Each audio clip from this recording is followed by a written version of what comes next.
حضرت سعد بن معاذ کا انتقال ہو گیا، نبی کریم ان کے خیمے میں داخل ہوئے جہاں ان کی میت مبارک پڑی تھی، تو حضور ایک قدم یہاں رکھتے، ایک تھوڑا ہٹا کے رکھتے۔ یہ بھی لوگ ہیں دنیا سے جا رہے ہیں، یہ بھی ہیں جو دنیا چھوڑ رہے ہیں، ان اللہ مرتبہ کیا ہے؟ حضور ایک قدم مبارک یہاں رکھتے، ایک ذرا ہٹا کے رکھتے۔ حضور اس کی کیا وجہ ہے؟ فرمایا 70,000 فرشتے آئے ہیں، خیمہ سارا فرشتوں سے بھرا ہوا ہے، ذرا بچا بچا کے رکھ رہا ہوں کسی فرشتے کے پر پیر نہ آ جائے۔ اور جنازہ اٹھا تو حضور فرمانے لگے سعد بن معاذ کے وصال سے، ان کی شہادت سے اللہ کا عرش ہل گیا ہے، اس سے وجد آ گیا ہے، اتنا بڑا شخص۔ اور صحابہ فرماتے ہیں ہم ان کی قبر کھود رہے تھے تو خوشبوئیں پہلے نکلنی شروع ہو گئی، پہلے خوشبوئیں نکلنی شروع ہو گئی، میرے مرنے پہ ہر سو شور مچ جائے گا، دیکھو گے کہنے الوداع سرکار خود تشریف لائیں گے۔ عزیز دوست، اللہ تبارک و تعالیٰ نہ اپنے بندوں سے بڑی محبت فرماتا ہے، اور رب کریم تو ساری مخلوق سے بڑا پیار کرتا ہے، لیکن اگر کوئی بندہ نیک بھی ہو، صالح بھی ہو، پرہیزگار بھی ہو، پھر تو وہ اللہ کا محبوب بن جاتا ہے۔ اور رب کریم کی یہ بھی منشا ہے، اللہ تعالیٰ کی یہ بھی رضا ہے کہ جس سے اللہ محبت کرتا ہے نا، اس سے لوگ بھی محبت کریں۔ قرآن مجید میں اللہ کریم نے فرمایا ان الذین آمنوا وعملوا الصالحات سیجعل لهم الرحمن ودا، بے شک جو لوگ ایمان لانے کے بعد نیک اعمال کریں، رحمان لوگوں کے دلوں میں ان کی محبت پیدا فرما دے گا۔ صحیح بخاری اور صحیح مسلم میں حدیث ہے، نبی پاک علیہ السلام فرماتے ہیں جب اللہ تعالیٰ کسی بندے سے محبت کرتا ہے تو حضرت جبریل امین علیہ السلام کو بلاتا ہے، اور بلا کر کے فرماتے ہیں جبریل میں فلاں آدمی سے محبت کرتا ہوں، آسمان دنیا پہ اعلان کر دو کہ سارے لوگ اس سے محبت کریں۔ اور پھر فرماتے ہیں کہ اے جبریل امین علیہ السلام آپ دنیا میں لوگوں کے دلوں میں یہ بات ڈال دیں کہ اللہ فلاں آدمی اس سے پیار کرتا ہے، لہذا سارے اس سے محبت کریں۔ صالحین کا پیار دین کا بہت بڑا حسن ہے۔ بخاری میں، مسلم میں، کتب احادیث میں ایک پورا باب ہے کہ کسی سے محبت کرو تو اللہ کی رضا کے لیے، اور کسی سے بغض رکھو تو اللہ کی رضا، پورا باب ہے، ایک دو حدیث نہیں۔ حضور نے فرمایا جس سے تم محبت کرو نا اللہ کی رضا کے لیے، اسے بتاؤ بھی کہ مجھے آپ سے محبت ہے، اسے بتاؤ بھی، تاکہ وہ بھی آپ کے لیے اچھے جذبہ۔ محبت ہوتی ہے یہ اظہار کی محتاج تو نہیں ہوتی، لیکن محبت میں اظہار ضرور ہوتا ہے، محتاج تو نہیں، لیکن ہر چیز دل میں رکھنے کی نہیں ہوتی، کچھ زبان سے کہنے کی بھی ہوتی ہے، کچھ کہنے کی چیزیں بھی ہوتی ہیں، اور وہ کہہ بھی دینی چاہیے، لیکن اتنی ہی کہنی چاہیے جتنی ضرورت ہو، 2 4 5 قدم آگے بڑھ کے نہیں، اس میں بھی تکلف آ جاتا ہے، تصنع آ جاتی ہے، بناوٹ آ جاتی ہے۔ فرمایا حضور مجھے اللہ کی قسم مجھے آپ سے پیار ہے، تو حضرت معاذ بن جبل مسکرائے اور مسکرا کے فرمانے لگے کیا کہا تم نے؟ کہا حضور اللہ کی قسم آپ سے پیار ہے۔ فرمایا پھر سوچ کے کہیے۔ کہا اللہ کی قسم آپ سے پیار ہے۔ فرماتے انہوں نے نا میرا کپڑا پکڑ کے مجھے کھینچا اور قریب کر کے کہنے لگے سن، پھر میں نے نبی پاک سے سنا ہے جو 2 بندے رب کی رضا کے لیے آپس میں محبت کرے، اللہ کی محبت ان کے لیے واجب ہو جاتی ہے، پھر اللہ ان سے پیار کرتا اگر وہ اللہ کی رضا کے لیے محبت کرے۔ ہماری محبتوں میں نا دنیاوی اغراض بڑھے، ہوئے ہوئے ہر دعوت صرف اسی لیے ہوتی ہے کہ وہ بندہ بلاؤ جو میرے کام آئے گا، ہر تحفہ اس لیے آگے کی طرف روانہ کیا جاتا ہے کہ اس شخص کو بلاؤ جو کل میرے کام آئے گا۔ عزیز بھائی، اللہ کے نیک بندے سے اللہ کا بندہ سمجھ کے پیار کرے، اور اللہ کا نیک بندہ سمجھ کے اس کے ساتھ فوٹو آنا ضروری نہیں، اس کے ساتھ پیار ہونا ضروری ہے۔ اور اگر محبت اخلاص والی ہو، پیار والی ہو، عقیدت والی ہو، تو حضرت ابو ذر غفاری نے تو کہا تھا یا رسول اللہ اگر بندہ کسی نیک بندے سے پیار کرے، نہ اس سے مل سکے نہ اس طرح کے کام کر سکے، پھر بھی کوئی نتیجہ نکلے گا؟ تو حضور نے فرمایا پیار خالص کرے، اللہ قیامت کے دن دونوں کو جمع فرما دے گا۔ جو جس سے محبت کرے گا صبح قیامت اسی کے ساتھ ہوگا۔ شاید اسی لیے کسی پنجابی کے شاعر نے کہا تھا کہ اساں جے ہاں گناہیاں دا جدوں اعمال نامہ فرول ہوئے، ذرے ذرے نے سامنے آ جانا، جو جو منہ تھی بولیا بول ہوئے، اساں بھی کول حضور دے بیٹھ رہنا، لکھ عمل ترکڑی تول ہوئے، ادو کولوں کی رب نے حساب لینا جڑا بیٹھا ہی محمد دے کول ہو۔ تو اللہ کے بندوں سے اللہ کی رضا کے لیے پیار کریں، اس میں للہیت پائی جائے، للہیت للہیت ہو، اس میں کوئی اور نہ ہو، بندہ ہو اور اللہ کی رضا ہو، یعنی درمیان میں رب ہو، اور تیسرا وہ شخص ہو۔ رضا الہی جب مقصود ہو پھر شکوے بھی پیدا نہیں ہوتے، پھر شکایتیں بھی پیدا نہیں ہوتی، پھر اپنی مرضی کے بندہ جملے بھی نہیں بیان کرتا، پھر کسی جگہ کوئی تکلف بھی اس میں نہیں پایا جاتا۔ تو خالصۃ لوجہ اللہ تعالی آپ اللہ کے بندوں سے محبت کریں اور خاص ان کے لیے جذبات پیدا کریں۔ آپ کی طبیعت میں خاص جذبہ ہو، خاص شوق ہو، کسی پراپوگیٹ کرنے والے کے کسی پراپوگنڈے کا شکار نہ ہو۔ آپ کی طبیعت ہو، تبھی ملان ہو، ذوق ہو۔ حضرت حرم بن حیان تابعی ہیں، فرماتے ہیں جب میں نے یہ حدیث سنی نا کہ نبی پاک علیہ السلام نے فرمایا ہے کہ حضرت اویس کرنی ان کی دعا کی برکت سے اللہ میری امت کے لوگوں کی بخشش کرے گا، اور جب میں نے یہ سنا کہ حضرت مولا علی جیسے لوگ، حضرت عمر فاروق جیسے لوگوں کو جبہ دے کے بھیجا گیا ہے،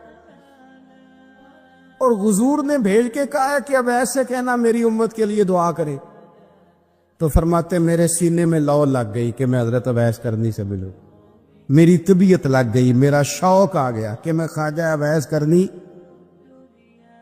رضی اللہ تعالیٰ عنہ سے ملوں۔ میں نکل پڑا، اللہ کے بندے کے لیے نکلا۔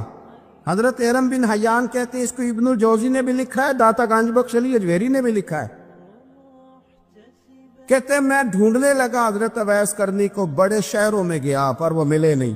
داتا صاحب کہتے ہیں وہ حال والے آدمی تھے، ان پر بھی حال تاری رہتا تھا، اسی کسے دے کچھ نہیں جو لگ دے تے نہ کوئی ساڈا دردی، وہ بھی اپنی کیفیت میں رہتے تھے۔ داتا صاحب نے لکھا ہے جب دنیا ہستی تھی تو حضرت اویس کرنی رویا کرتے، جب لوگ روتے تھے تو وہ ہنستے تھے، وہ سادہ غذا کھاتے تھے، کسی سے کوئی لین دین نہیں، اپنے طرز کلام، اپنی زندگی۔ یہ لوگ بھی بڑے شاندار ہوتے، فرماتے ہیں کہ وہ اپنے حال میں رہتے تھے۔ حضرت حرم بن حیان کہتے ہیں میں نے بڑی جگہ ڈھونڈا، پر میں جہاں جاتا لوگ کہتے ہاں گندمی رنگ والے، ہاں جن کے چہرے پر کچھ برس کے داغ ہیں، وہ جن کا چہرہ اور وجود بڑا روب والا، وہ اویس کرنی۔ کہتے ہیں میں ڈھونڈتا ڈھونڈتا جس شہر میں جاتا لوگ کہتے ہیں وہ آئے تھے پر چلے گئے۔ وہ کسی نے کہا تھا نا اویسیوں میں بیٹھ جا، بلالیوں میں بیٹھ جا، صفیں تو سب بچی ہیں تو عشق والیوں میں بیٹھ جا۔ فرماتے میں وہ صفیں تلاش کرتا ڈھونڈتا، نہ ملے مجھے، بالآخر میں عراق پہنچ گیا، نہر فرات کے کنارے ساری دنیا سے علیحدہ ہو کے وضو کر رہے تھے۔ کہتے ہیں میں پیچھے کھڑا ہوں، میں نے جا کے کہا السلام علیکم، تو حضرت اویس کرنی چہرہ اٹھا کے کہنے لگے وعلیکم السلام حرم بن حیان۔ تو میں نے کہا حضور آپ مجھے جانتے ہیں؟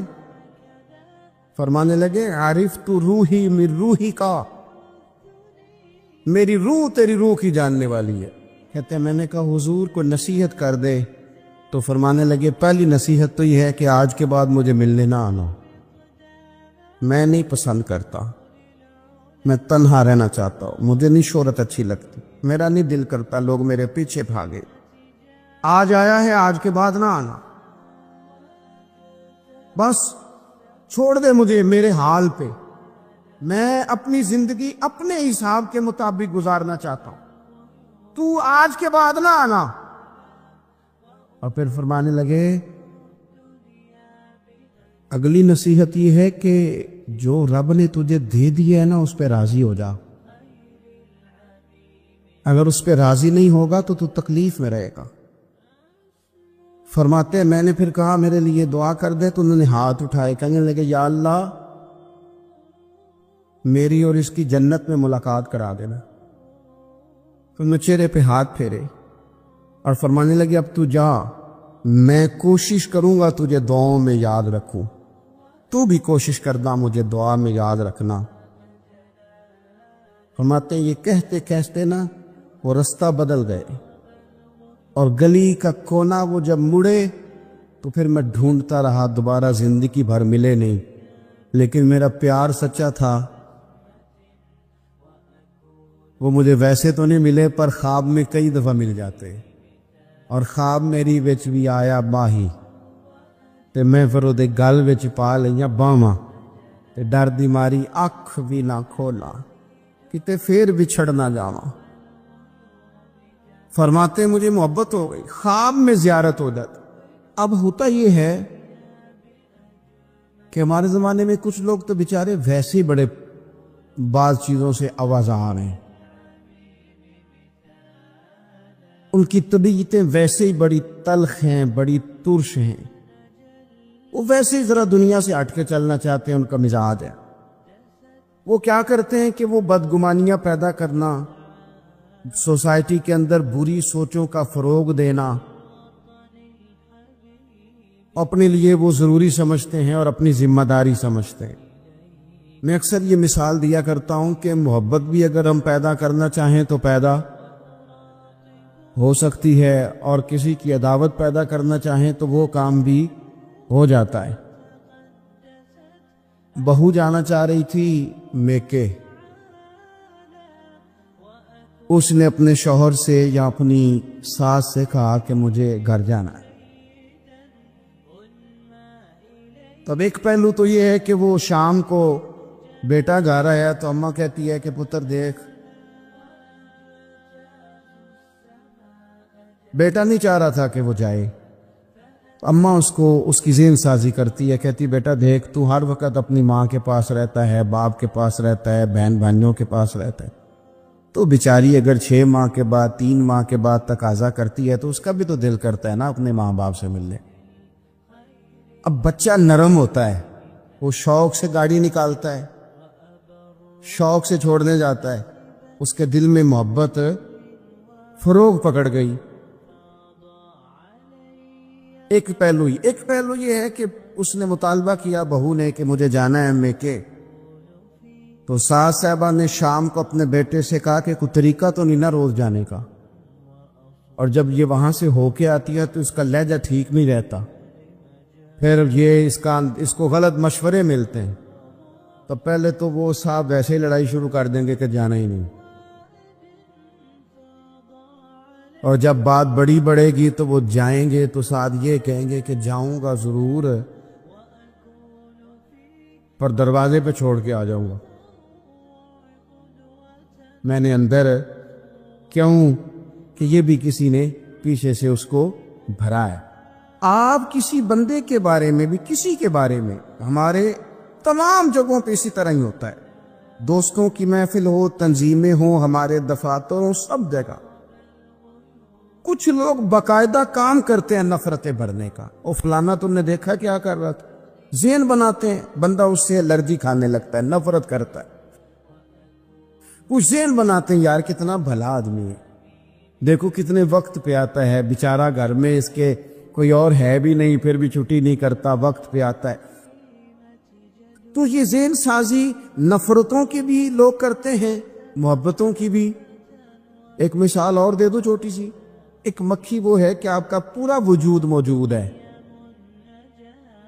اور وہ وہاں بیٹھے گی جہاں پیپ ہے جسم میں، باقی کسی جگہ نہیں. اس کا مزاج ہے غلاظت والی جگہ پہ بیٹھ، مزاج ہے.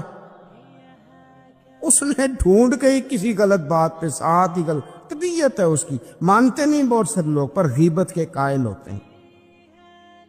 ذہن میں فطور ہوتا ہے، بیٹھنا ہی غلط جگہ پہ، حالانکہ باقی سارا جسم موجود ہے. پیپ والی جگہ پہ، ریشے والی جگہ پہ، زخم والی جگہ پہ بیٹھنا ہے، اور وہاں سے اٹھ کے جب کہیں اور بیٹھنا ہے تو وہاں بیماری پھیلانی. ایک مکھی وہ بھی ہے جو ڈھونڈتی ہے سارا زمانہ، پر بیٹھتی پھول پہ، اور جب وہ پھول پر بیٹھ کر اپنے گھونسلے میں جا کے بیٹھتی ہے تو پتہ ہے وہاں کیا پیدا ہوتا ہے؟ شہد پیدا ہوتا ہے. اور شہد وہ ہے جو شفا دیتا ہے. آج کچھ لوگوں نے پراپوگیٹ کر دی چیزیں. جب تو نے کہا نا کہ اللہ میرا رب ہے، پھر ڈٹ جا، پھر اس پہ ڈٹ جا، پھر کھڑا ہونا سی. جب آپ میں استقامت ہوتی ہے، صبر ہوتا ہے. دیکھیں حالات جب بگڑے تو انہیں صحیح ہونے میں ٹائم لگتا ہے. وقت کے ساتھ جب چیزیں تبدیل ہوتی ہیں اپنے ٹائم کے. حضرت بلال حبشی رضی اللہ تعالی، بڑا مشکل نہیں، اکیلا آدمی، غریب آدمی، مکے کے سارے سرداروں کے قابو آ گیا. حضرت حسان، میں نے خود اپنی آنکھوں سے دیکھا، حضرت بلال کے گلے میں رسی ڈال کے بچے کھینچا کرتے تھے. یار خاصا مشکل کام نہیں. امیہ بن خلف ڈنڈوں سے مارتا ہے، آپ کے ہاتھ اور پیر چارپائی کے نیچے رکھ کے تو اوپر بیٹھے رہتے بڑی بڑی دیر. بڑی تکلیف نہیں، بڑی اذیت نہیں. لیکن حضرت بلال حبشی فرماتے ہیں پھر میں نے وہ سارے دکھ مٹتے دیکھے. وقت بیت گیا. وہی امیہ بن خلف ایک دن گھوڑے پہ تھا، گھوڑے اپنے کو تیار کر رہا تھا، لگام ڈال رہا تھا. حضور علیہ السلام گزرے تو فرمایا کیا کر رہے ہو؟ کہنے لگے اس گھوڑے پر بیٹھ کے آپ کو شہید کروں گا. تو حضور فرمانے لگے تیاری کر لے، تجھے قتل میں نہیں کرنا ہے. پھر جنگ کے موقع پہ نا ہلکی سی خراش لگائی رسول پاک نے اسے، یا گلے پہ. تڑپتا تھا، روتا تھا، سسکتا تھا. لوگ کہتے تھے امیہ کیا ہو گیا، اتنا سیانہ بندہ یہ کیا کرتا ہے؟ تو کہنے لگا تمہیں پتہ نہیں مجھے تکلیف کتنی ہے. ضرب تو چھوٹی ہے پر تمہیں پتہ نہیں لگائی کس نے ہے تو چھوٹی، پر تمہیں خبر نہیں کہ لگائی کس نے ہے، کس نے یہ ضرب لگا دی ہے. پھر تڑپ کر سسک کر مرا. حالات بدل جاتے ہیں، حالات میں تبدیلیاں آ جاتی ہیں، اور جب آپ وقت دیتے ہیں تو بہت سارے معاملات ٹھیک ہو جاتے ہیں. حضرت عمار بن یاسر بڑا شروع میں کلمہ پڑھا. ان لوگوں نے بڑی تکلیفیں اٹھائیں جنہوں نے آغاز اسلام میں کلمہ پڑھا. حالات اور طرح کے تھے. میرے حضور کو بڑی اذیتیں دی جاتی تھی. ابو لہب، عقبہ بن نبی معیط، یہ حضور کے دو ہمسائے تھے. کچھ نفسیاتی تکلیفیں لوگ دیتے ہیں، ذہنی طور پر پریشان کرتے. مزاج ہوتا ہے. وہ دونوں کیا کرتے تھے؟ وہ سارا اپنے گھر کا کوڑا کرکٹ لا کے حضور کے دروازے پر پھینک جاتے. نبی کریم صلی اللہ تعالی وسلم فرماتے تھے کیا خوبصورت حق ہمسائیگی ادا کرتے ہو، کیا اچھا تم حق ہمسائیگی. اور دونوں طرف کے ہمسائے تکلیف دیتے، اذیت دیتے، حضور کو پریشان کرتے. حضرت عبداللہ ابن مبارک رحمۃ اللہ علیہ کا ہمسایہ بھی اسی طرح کرتا تھا. وہ اپنے گھر کا سارا گند کچرا اٹھا کے آپ کے گھر میں پھینک دیتا. ایک دن بھی پھینکا، 2 دن بھی پھینکا، 3 دن بھی پھینکا، 4 دن بھی پھینکا، 5 دن بھی پھینکا. مہینوں بیت گئے، مہینوں بیت گئے. ایک دن کہنے لگا میں روز کچرا پھینکتا ہوں. خود ہی کہنے لگا آپ کو تکلیف نہیں ہوتی؟ آپ فرمانے لگے میں نے ایک برتن رکھ دیا، ایک جھاڑو رکھ دیا ہے. جب تو کچرا پھینکتا ہے تو میں اٹھا کے باہر پھینک آتا ہوں. اب تو بند نہ کرنا، اس لیے کہ مجھے عادت ہو گئی ہے. اب میں نے اپنے ٹائم میں سے نا ٹائم اس کچرے کو دینا شروع کر دیا ہے. اب تو بند نہ کرنا، اس لیے کہ مجھے اب اس بات کی عادت ہو گئی. اب میں روز اٹھاتا ہوں اور اٹھا کے ذرا باہر پھینک آتا ہوں. میں عادی ہو گیا ہوں تیری اذیت کا. اب میں تیری تکلیف کا، آپ میں سے بہت سارے لوگ شہروں کے رہنے والے ہیں، ہمارے دیہاتوں میں یہ ہوتا تھا کہ کسی بوڑھے بابے کو نا بچے چھیڑتے تھے، کبھی کبھی غلط کرتے تھے، ایسا کرنا نہیں چاہیے، لیکن بزرگ کو چھیڑتے تھے، تنگ کرتے تھے۔ کبھی وہ بچے نہ چھیڑتے تھے تو بزرگ خود کہتے تھے کہاں مر گئے آج سارے۔ اصل میں وہ پیار ہوتا تھا، وہ پیار لگ جاتا تھا، بتاتے نہیں تھے، لیکن علاقے کے بچوں کے ساتھ نا وہ غصہ ہوتا تھا، وہ چھیڑتے تھے۔ لیکن نا کئی دفعہ کوئی بندہ دشمنی کرتا ہے تو بندے کو اللہ کے قریب کر دیتا ہے، سجدے کا ذوق بڑھ جاتا ہے، عبادت کا مزاج بڑھ جاتا ہے، انسان کی طبیعت کے اندر خاص قرب آتا ہے۔ حضرت عمار بن یاسر رضی اللہ تعالیٰ عنہ فرماتے ہیں کہ بڑی تکلیف دیتے ہیں۔ حضرت عمار بن یاسر رضی اللہ تعالیٰ عنہ کی جو والدہ ہیں وہ اسلام کی پہلی شہیدہ ہے، حضرت سمیہ ان کا نام تھا، اسلام کی پہلی شہیدہ۔ ان کے زیر ناف ابو جہل نے نیزہ مار کے انہیں شہید کر دیا۔ حضرت عمار بن یاسر رضی اللہ تعالیٰ عنہ فرماتے ہیں کہ میرے والد کو اتنی تکلیفیں دی گئیں کہ وہ ان اذیتوں کی وجہ سے دنیا سے پردہ کر گئے۔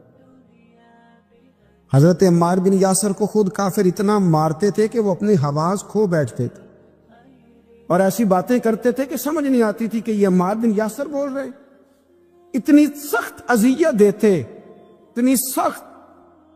دکھ قبول محمد بخشا، راضی رہن پیارے، دکھ قبول محمد بخشا، بس راضی رہن۔ اتنی تکلیف دیتے کہ حضرت عمار بن یاسر حواس کھو بیٹھتے، تکلیف میں آتے، بڑا سہا، بڑا برداشت کیا۔ ایک دن میرے رسول پاک تشریف لائے اور حضور نے کہا او آل یاسر میں تمہیں مبارک دینے آیا ہوں، رب کریم نے تمہارے لیے جنت میں مکان بنا دیے ہیں۔ حضور نے تمہارے لیے، اللہ نے تمہارے لیے جنت میں مکانات، تمہیں مبارک ہو، تمہاری اذیتیں، تمہاری تکلیفیں، تمہارے درد، تمہاری راتیں کام آ گئیں۔ مالک نے تمہارے لیے مکانات بنا دیے ہیں، حالات ٹھیک کر دیے ہیں، طبیعتوں میں بہتری آ گئی ہے۔ میرے محبوب کریم رؤوف الرحیم سید عالم نور مجسم شفیع معظم آقا دو عالم صلی اللہ تعالی علیہ وسلم نے انہیں خوشخبری سنا دی۔ حضرت عمار کہتے ہیں پھر حالات بدلے، پھر میں نے جو مجھے اذیتیں دینے والے تھے میں نے انہیں گڑھوں میں گرتے دیکھا۔ آپ فرماتے ہیں ابو جہل کی لاش اٹھانے والا بھی بدر میں کوئی موجود نہ تھا، اور ابو لہب جو مجھے تکلیفیں دیتا تھا وہ مکے کے چوک میں مرا ہوا پڑا تھا، پر کوئی اس کے قریب جانے والا بھی موجود نہ تھا، کوئی نہیں تھا۔ آپ فرماتے ہیں وہ حالات بھی۔ حضرت عمار کا اپنا کیا حال ہوا؟ حضرت خالد بن ولید رضی اللہ تعالیٰ عنہ بڑے بہادر ہیں، حضور نے فرمایا یہ اللہ کی تلوار ہے، یہ اللہ کی، بڑے بہادر تھے، بڑے شیر دل تھے۔ فرماتے ہیں کبھی معذرت نہیں کرنی پڑی، کبھی جھکنا نہیں پڑا، کبھی کسی کی منت نہیں کی۔ اللہ نے طاقت اتنی عطا فرمائی تھی، ہمت، حوصلہ، صبر، استقامت اتنا دیا، کبھی کسی جگہ پشت نہیں لگی۔ لیکن فرماتے کسی وجہ سے نا ایک دن میرا عمار بن یاسر کے ساتھ کسی بات پہ اختلاف رائے ہو گیا، جھگڑا ہو گیا۔ توجہ ہے میری بات پر؟ فرماتے ہیں جھگڑا ہو گیا۔ ہمارا پتہ حال کیا ہے؟ ہمارا یہ حال ہوتا ہے کہ ہمارا جھگڑا ہو جائے تو خیر ہے، لیکن اگر پڑوسی کے بچے لڑ پڑے تو ہم کہتے ہیں اس کی روزی پاک نہیں، اس کی تربیت ٹھیک نہیں۔ ہمارا بھائیوں سے رٹا ہو جائے تو معاملہ اور ہے، کسی کا ہو جائے تو معاملہ اور ہے۔ میں بیمار ہو جاؤں تو آزمائش ہے، اور سامنے والا بیمار ہو جائے تو سزا ہے، پھر کیا ہے؟ بلکہ پنجابی کہنے نے کیتیاں نو پھڑیا ہے، یہی کہہ دیتے۔ اور میں بیمار ہو جاؤں تو آزمائش آ جائے گی اللہ کی طرف سے۔ ایسا نہ کرے، ہمارا فتویٰ اپنے حق میں اور ہوتا ہے، سامنے والے کے معاملے میں اور ہوتا ہے۔ حضرت عمار بن یاسر کی بات کر رہا تھا، جناب عمار بن یاسر رضی اللہ تعالی عنہ۔ حضرت عمار بن یاسر کہتے ہیں کہ حضرت خالد بن ولید کے ساتھ، جناب خالد بن ولید کہتے ہیں میری ان کے ساتھ نہ کسی بات میں اختلاف رائے ہو گیا، تو میں اب دلیر آدمی تھا، شیر آدمی تھا، کبھی جھکا نہیں تھا، کبھی کوئی معاملہ نہیں ہوا تھا، کبھی کوئی ایسی بات نہیں ہوئی تھی۔ آپ فرماتے ہیں جب رائے کا اختلاف ہو گیا نا، بات ذرا آگے بڑھ گئی تو نبی کریم صلی اللہ علیہ وسلم تک بات پہنچی، تو میرا یہ خیال تھا کہ حضور میری بھی سنیں گے، عمار بن یاسر کی بھی سنیں گے، پھر حضور کوئی فیصلہ کریں گے، پر قربان جاؤں۔ وقت بدل گیا نا، اب بہت بڑے چودھری ہیں، بڑے سردار ہیں، بڑے سپہ سالار ہیں حضرت خالد بن ولید، پر وقت بدل گیا۔ تو حضرت خالد بن ولید کہتے ہیں جب میں نے نبی کریم کی بارگاہ میں بات عرض کی، حضور تک بات پہنچی، تو میرے مصطفیٰ نے موٹی سی بات ارشاد فرمائی۔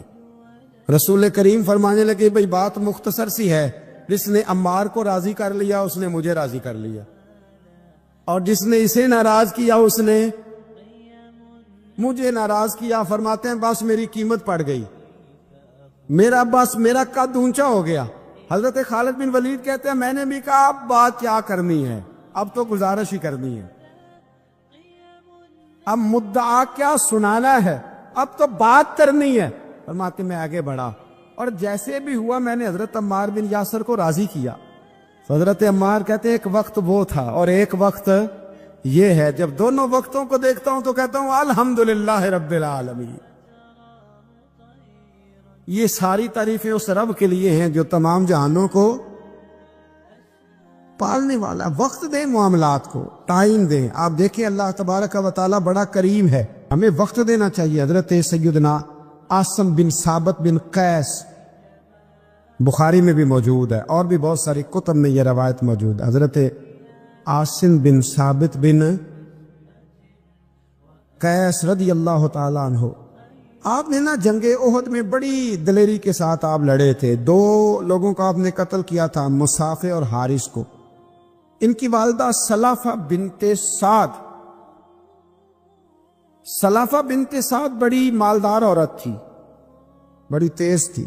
اس نے قسم کھائی تھی کہ میرے دو بیٹے چونکہ حضرت عاصم بن ثابت نے قتل کر دیے، اس نے قسم کھائی تھی کہ میں نا معاذ اللہ انہیں قتل کراؤں گی اور ان کی گردن اترواؤں گی اور ان کی کھوپڑی میں شراب بھر کے پیوں۔ جملے بولنے والے کئی دفعہ بڑا ہی بول جاتے ہیں۔ حضرت عاصم بن ثابت بن قیس رضی اللہ تعالی،